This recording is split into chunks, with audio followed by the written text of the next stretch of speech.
أعوذ بالله من الشيطان الرجيم يا أيها الإنسان ما غرك بربك الكريم أعوذ بالله من الشيطان الرجيم بسم الله الرحمن الرحيم ووصينا الإنسان بوالديه حسنا وإن جاهداك لتشرك بي ما ليس لك به علم فلا تطعهما إلي مرجعكم فأنبئكم بما كنتم تعملون والذين آمنوا وعملوا الصالحات لندخلنهم في الصالحين ومن الناس من يقول آمنا بالله فإذا أوذي في الله جعل فتنة الناس كعذاب الله ولئن جاء نصر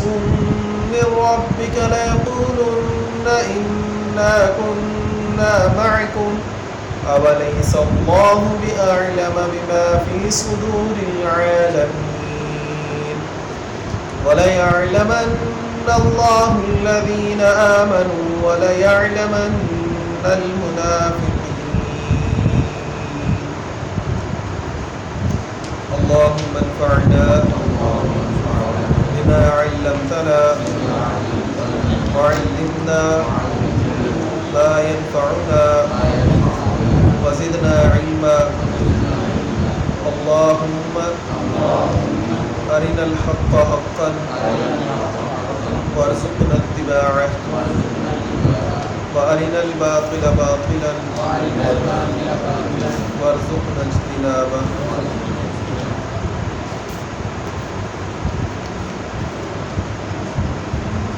ووصینا اور ہم نے وصیت کی الانسان انسان کو بوالدیہ حسنا والدین کے ساتھ حسن سلوک کی وَإِن اور اگر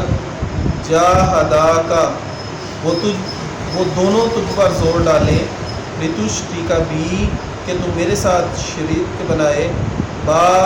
اس کو لیس لکا نہیں ہے تیرے لیے بھی علم اس کے بارے میں کچھ بھی علم فلا تطعهما پس تو ان دونوں کی اطاعت نہ کرنا الیہ میری ہی طرف مرجعکم تمہارے لوٹنے کی جگہ ہے فأنبئکم پس میں ضرور تمہیں خبر دوں گا بما اس چیز کی کنتم تعملون جو کچھ تم عمل کرتے تھے والذین اور وہ لوگ آمنوا جو ایمان لائے وعملوا الصالحات اور صالح اعمال کیے لندخلنہم البتہ ہم ضرور انہیں داخل کریں گے فی الصالحین صالحین میں نیک لوگوں میں ومن الناس اور لوگوں میں سے من یقول آمنا جو کہتے ہیں ہم ایمان لائے باللہ اللہ کے ساتھ فاذا پس جب اوذی فی اللہ ان کو تکلیف پہنچتی ہے تکلیف دی جاتی ہے فی اللہ اللہ کے معاملے میں جعل وہ بناتے ہیں فتنۃ الناس لوگوں کا فتنہ کعذاب اللہ گویا کہ اللہ کے عذاب کے برابر وَلَئِن اور اگر جاء آ جائے نصر من ربک تیرے رب کی طرف سے مدد لَيَقُولُنَّ البتہ وہ ضرور کہیں گے اِنَّا كُنَّا مَعَكُمْ بے شک ہم تمہارے ساتھ ہیں اَوَلَيْسَ اللَّهُ کیا نہیں ہے اللہ تبارک و تعالی بِأَعْلَمَ خوب اچھے طریقے سے جاننے والے زیادہ جاننے والے بما اس چیز کو فی صدور العالمین جو جہان والوں کے سینوں میں ہے وَلَيَعْلَمَنَّ اللَّهُ البتہ ضرور ظاہر کر دے گا اللہ تبارک و تعالی الذین آمنوا ان لوگوں کو جو ایمان لائے وَلَيَعْلَمَنَّ الْمُنَافِقِينَ اور البتہ ضرور اللہ ظاہر کر دے گا منافقین کو وَوَصَّيْنَا الْإِنسَانَ بِوَالِدَيْهِ حُسْنًا۔ اللہ تبارک و تعالیٰ نے پیچھے بھی ویسے 2-3 دفعہ اس موضوع کے اوپر گفتگو ہوئی ہے۔ سورہ بنی اسرائیل کے اندر اللہ تبارک و تعالیٰ نے واضح فرمایا تھا وَقَضَىٰ رَبُّكَ أَلَّا تَعْبُدُوا إِلَّا إِيَّاهُ وَبِالْوَالِدَيْنِ إِحْسَانًا، کہ اللہ تبارک و تعالیٰ نے اپنے ساتھ شرک کے بعد جو دوسری سب سے بڑی بات ذکر کی وہ کیا ہے؟ والدین کے ساتھ حسن سلوک، کہ والدین جو ہے وہ ہر کسی کے والدین جو ہے وہ اس کے حسن سلوک کے سب سے زیادہ مستحق ہے، والدین اس کے سب سے زیادہ مستحق ہے۔ پھر والدین میں سے بھی والدہ جو ہے، والد اور والدہ میں سے والدہ جو ہے وہ اس کی سب سے زیادہ حسن سلوک کی مستحق ہے۔ کہاں تک؟ وَوَصَّيْنَا الْإِنسَانَ بِوَالِدَيْهِ حُسْنًا، اور ہم نے والدین کے ساتھ احسان کرنے کی کل انسانیت کو وصیت کی، کہ اللہ تبارک و تعالیٰ نے وصیت کی ہے کہ ہر کسی نے اپنے والدین کے ساتھ حسن سلوک کرنا ہے۔ وَإِن جَاهَدَاكَ لِتُشْرِكَ بِي مَا لَيْسَ لَكَ بِهِ عِلْمٌ فَلَا تُطِعْهُمَا، اس کی حد بندی یہ ہے کہ اگر والدین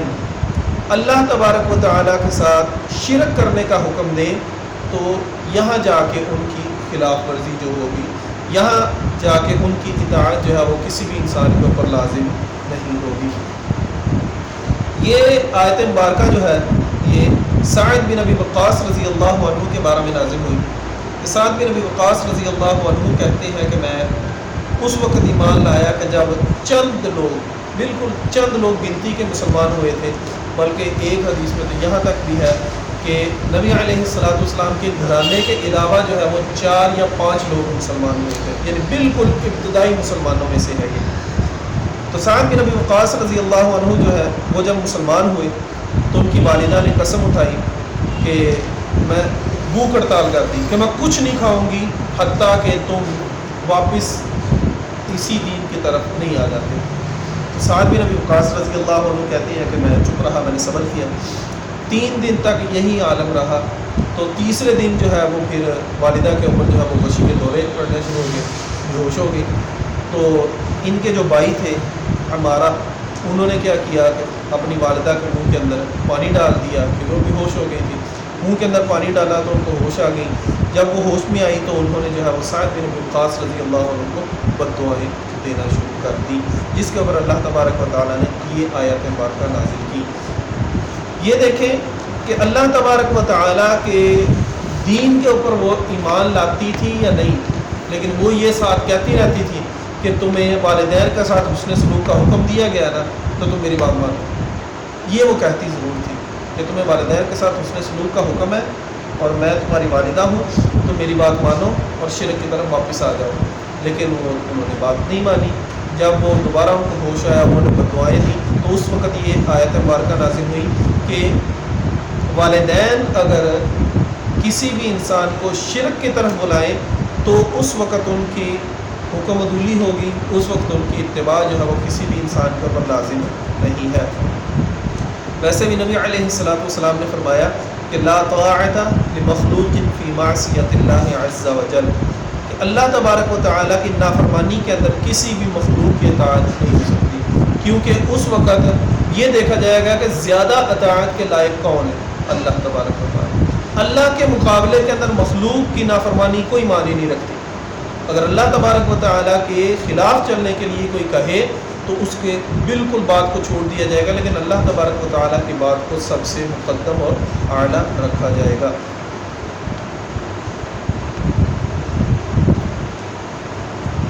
وَإِن جَاهَدَاكَ، اور اگر وہ دونوں تجھے روکیں، تیرے اوپر زور ڈالیں، لِتُشْرِكَ بِي، کہ تو شریک بنا میرے ساتھ، مَا لَيْسَ لَكَ بِهِ عِلْمٌ، جس کا تجھے کوئی بھی علم نہیں، فَلَا تُطِعْهُمَا، تو نے کسی بھی قسم کی ان کی اطاعت نہیں کرنی، کہ تو اطاعت ان کی نہیں کرے گا، اللہ کے ساتھ شریک نہیں بنائے گا۔ اس کا مطلب کوئی یہ نہ سمجھے کہ مَا لَيْسَ لَكَ بِهِ عِلْم ہے کہ اس شریک کو جس کے بارے میں تجھے علم نہیں ہے تو وہ تو شریک نہ بنا، اور لیکن جس کے بارے میں تجھے علم ہے وہ شریک بنا لے۔ اس کا اصل مطلب یہ ہے کہ ما لیس لک بہ علم، کہ اللہ کے ساتھ برابری والا کوئی ہے ہی نہیں۔ جب اللہ کے ساتھ برابری والا، وَلَمْ يَكُنْ لَهُ كُفُوًا أَحَدٌ، کہ اللہ کے ساتھ برابری والا کوئی ہے ہی نہیں، تو اس کے بارے میں کسی کو علم کیسے ہوگا؟ یا تو کوئی ہو نہ تو کسی کو پتہ ہو۔ جب اللہ کے برابر کوئی ہے ہی نہیں تو اس کے بارے میں کسی کو علم بھی نہیں، کیونکہ معبود برحق صرف وہی واحد اور یکتا ہے۔ الیہ مرجعکم، میری ہی طرف تمہارا لوٹنا ہے کہ تم ان قریب میری طرف لوٹو گے۔ فَأُنَبِّئُكُم بِمَا كُنتُمْ تَعْمَلُونَ، پھر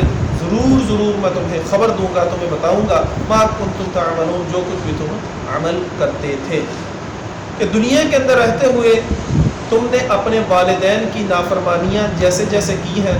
اگر ان کے اندر یہ نافرمانی ہوگی تو میں تمہیں خبر دوں گا کہ یہ نافرمانی ان نافرمانیوں کے اندر نہیں آتی۔ کہ گویا کہ رشتہ داریاں جو ہے، رشتہ داریوں کو چھوڑا جا سکتا ہے لیکن اللہ تبارک و تعالیٰ کی ذات کے ساتھ شریک نہیں بنایا جا سکتا۔ والذین آمنوا، اور وہ لوگ جو ایمان لائے، وعملوا الصالحات، اور انہوں نے صالح اعمال کیے، لندخلنہم، البتہ ہم ضرور انہیں داخل کریں گے، فی الصالحین، نیک بندوں کے اندر۔ کہ جنہوں نے نیک اعمال کیے اور ایمان لائے، نیک اعمال اور ایمان لانا، یہ دونوں جنہوں نے کام کیے ان کو اللہ تبارک و تعالیٰ ضرور اپنے نیک بندوں کے اندر داخل کریں گے۔ عبداللہ بن مسعود رضی اللہ عنہ کی روایت ہے کہ ایک آدمی نبی علیہ السلام کے پاس آیا اور اس نے آپ صلی اللہ علیہ وسلم سے پوچھا، یا رسول اللہ، آپ اس شخص کے متعلق کیا فرماتے ہیں جو کچھ لوگوں سے محبت کرتا ہے مگر ابھی ان سے ملا نہیں؟ کہ کچھ لوگوں سے محبت کرتا ہے لیکن ان سے ابھی تک ملا نہیں۔ تو آپ صلی اللہ علیہ وآلہ وسلم نے فرمایا، المرء مع من احب، آدمی انہی کے ساتھ ہوگا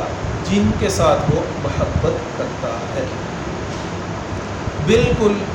اسی کی تفسیر جو ہے وہ قرآن مجید کی آیت مبارکہ وَمَن يُطِعِ اللَّهَ وَالرَّسُولِ، کہ جس نے اطاعت کی اللہ تبارک و تعالیٰ کی اور اس کے رسول کی، تو کیا ہوگا؟ فَأُولَٰئِكَ مَعَ الَّذِينَ أَنْعَمَ اللَّهُ عَلَيْهِمْ مِنَ النَّبِيِّينَ وَالصِّدِّيقِينَ وَالشُّهَدَاءِ وَالصَّالِحِينَ، کہ وہ کن لوگوں کے ساتھ ہوگا؟ وہ انبیاء کرام کے ساتھ ہوگا۔ آپ غور کریں کہ کتنے ہی لوگ ایسے ہیں جنہوں نے اپنی ساری زندگی اللہ تبارک و تعالیٰ اور اس کے نبی کی اطاعت کے اندر بسر کر دی، لیکن انہوں نے انبیاء کرام کو نہیں دیکھا۔ کتنے محدثین کرام، کتنے اولیاء کرام، کتنے محدث، مفسر، اور کتنے اولو العزم جو ہے علماء کو آپ دیکھیں کہ وہ نبی علیہ السلام سے کتنا عرصہ بعد میں ہوئے، لیکن انہوں نے اپنی ساری زندگی جو ہے وہ اللہ کی اطاعت کے اندر اور رسول اللہ صلی اللہ علیہ وآلہ وسلم کی اطاعت کے اندر بسر کی، لیکن انہوں نے انبیاء کو نہیں دیکھا، نہ انہوں نے صدیقین کو دیکھا۔ صدیقین کا اگر ذکر کیا جائے تو سب سے پہلے اس کے اندر صدیق اکبر رضی اللہ تعالیٰ عنہ اور بکر صدیق رضی اللہ عنہ بھی آتے ہیں، اور والشہداء، اور اس نے شہداء کو بھی نہیں دیکھا۔ دنیاوی اعتبار سے، آج کے دور کے اعتبار سے اس نے شہداء کو دیکھا ہوگا، لیکن یہ وہ شہداء جو صف اول کے شہداء ہیں، جن کو نبی علیہ السلام نے احد پہاڑ کے اوپر کھڑے ہو کے شہداء کہا تھا، وہ کون سے تھے؟ عمر فاروق رضی اللہ عنہ اور عثمان غنی رضی اللہ عنہ۔ اور اس کے بعد آپ دیکھیں جنگ بدر کے شہداء، جنگ احد کے شہداء، پھر ایسے یہاں سے آپ چلائیں نبی علیہ السلام کے جتنے بھی صحابہ، وہ میرے میمونہ کے اوپر شہید ہوئے ہو، وہ یہ جس کسی نے بھی فتنے کے اندر شہید کیے گئے یا ان کو کسی جنگ کے اندر شہید کیا گیا، جیسے بھی ان کو شہید کیا گیا، سب سے پہلے شہید وہ ہیں، اور اس کے بعد رتبے مقام کے اندر یہ آج کے شہداء بھی انہیں کے اندر شامل ہوں گے۔ کہ آج کے دور کے اندر بھی جو آدمی اپنے آپ کو اللہ اور اس کے رسول کی اطاعت کے اندر رکھے گا تو روز قیامت یقینی طور پر اللہ تبارک و تعالیٰ نے یہ جو آیت مبارکہ میں ارشاد فرمایا، ان کو اللہ تبارک و تعالیٰ المرء مع من احب، آدمی اسی کے ساتھ ہوگا جس کے ساتھ وہ محبت کرتا ہے۔ یہاں سے آپ یہ ایک پہلو ہے اس حدیث مبارکہ کا کہ آدمی جس کے ساتھ محبت کرتا ہے قیامت کے دن انہی کے ساتھ اٹھایا جائے گا۔ اگر اس کے دوسرے پہلو کو دیکھیں کہ اگر ہم صحابہ کے ساتھ محبت نہیں کرتے، نبی علیہ السلام کے ساتھ محبت نہیں کرتے، تو پھر ہمارا کبھی بھی اخروی انجام جو ہے وہ صحابہ کے ساتھ نہیں ہو سکتا۔ اگر ہم اپنی زندگی کو نبی علیہ السلام کی اطاعت کے اندر بسر نہیں کرتے تو کبھی بھی ہم نبی علیہ السلام کے ساتھ نہیں اٹھائے جا سکتے، کیونکہ اگر دنیا کے اندر ہماری نظر کے اندر نبی علیہ السلام کی سنت کی، نبی کے حکم کی، نبی کے فعل کی اگر کوئی بھی قدر و اہمیت نہیں ہے نا، تو میرے بھائی ہمارا کبھی بھی ان کے ساتھ انجام نہیں ہو سکتا،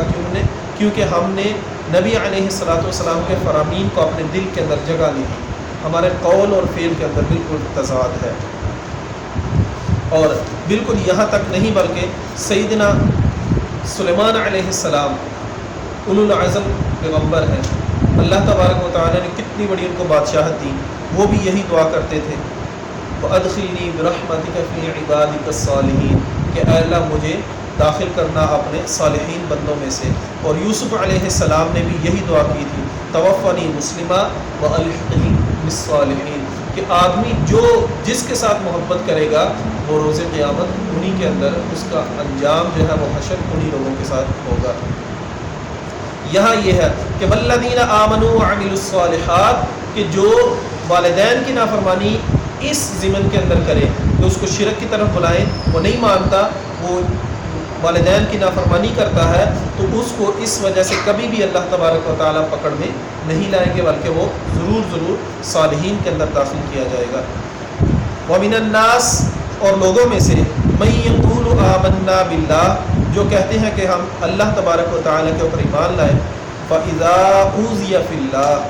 پس جب ان کو اللہ تبارک و تعالیٰ کے معاملے کے اندر تکلیف پہنچائی جاتی ہے، اذیت دی جاتی ہے، جعل فتنة الناس تو وہ اس لوگوں کی آزمائش کو، لوگوں کی تکلیف پہنچانے کو گمان کرتے ہیں کعذاب اللہ اللہ کے عذاب کی طرح۔ یہاں آپ غور کریں کہ اس کے اندر بہت سارے مسلمان بھی شامل ہیں۔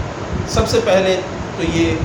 مکی صورت ہے، مکہ معظمہ کے اندر نازل ہوئی کہ بہت سارے لوگ جو تھے ابتدا کے اندر اسلام قبول کرنا چاہتے تھے،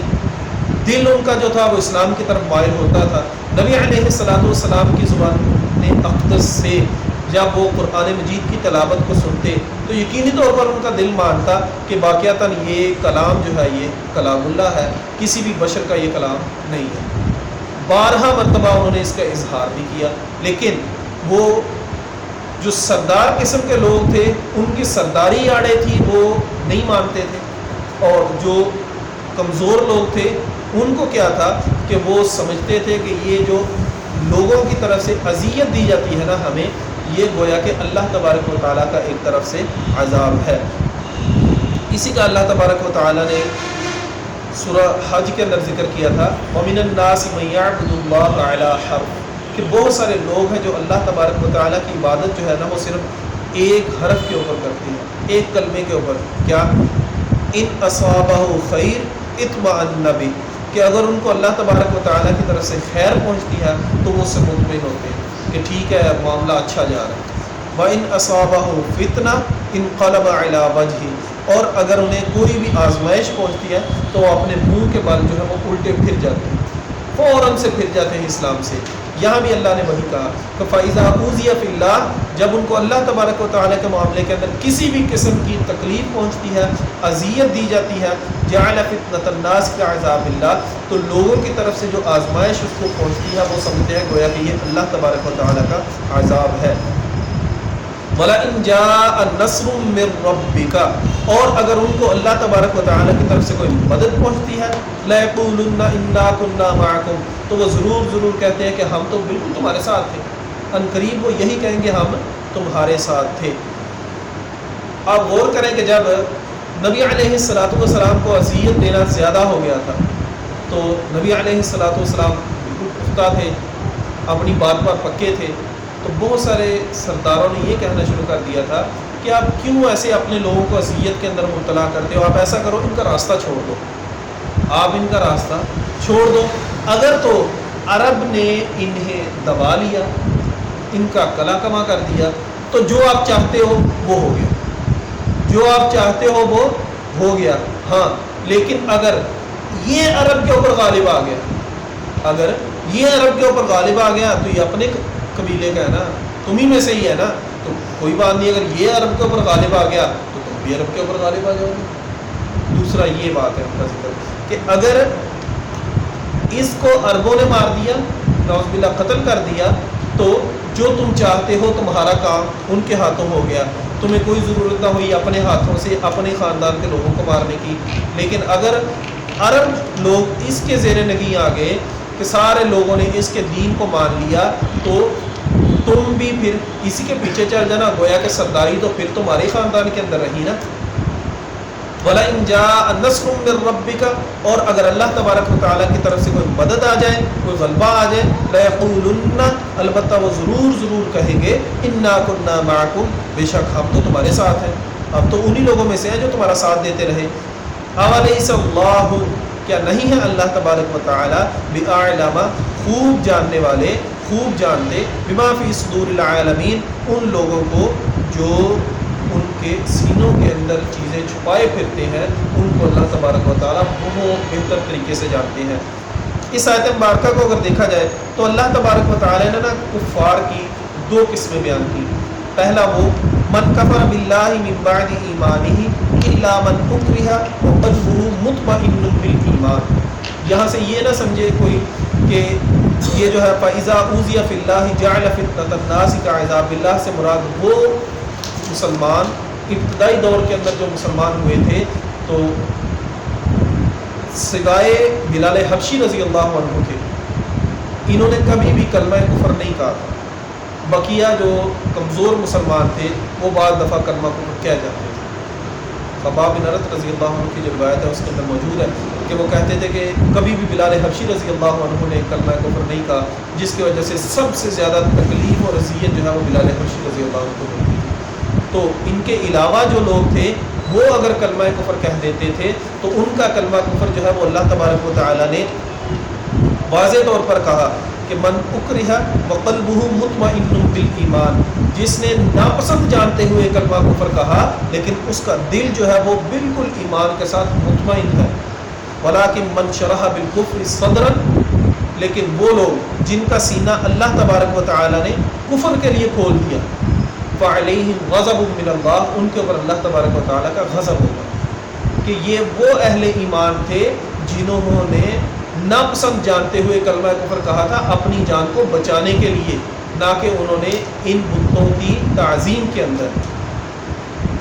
وَلَيَعْلَمَنَّ اللَّهُ الَّذِينَ آمَنُوا، اور ان قریب اللہ تبارک و تعالیٰ ان لوگوں کو ظاہر کر دیں گے جو ایمان لائے۔ وَلَيَعْلَمَنَّ الْمُنَافِقِينَ، اور ان قریب اللہ تبارک و تعالیٰ منافقین کو بھی ظاہر کر دیں گے۔ اس کی وضاحت ویسے کل میں نے قدر تفصیل سے کی تھی۔ اقول قولی ھذا واستغفر اللہ لي ولکم ولسائر المسلمین۔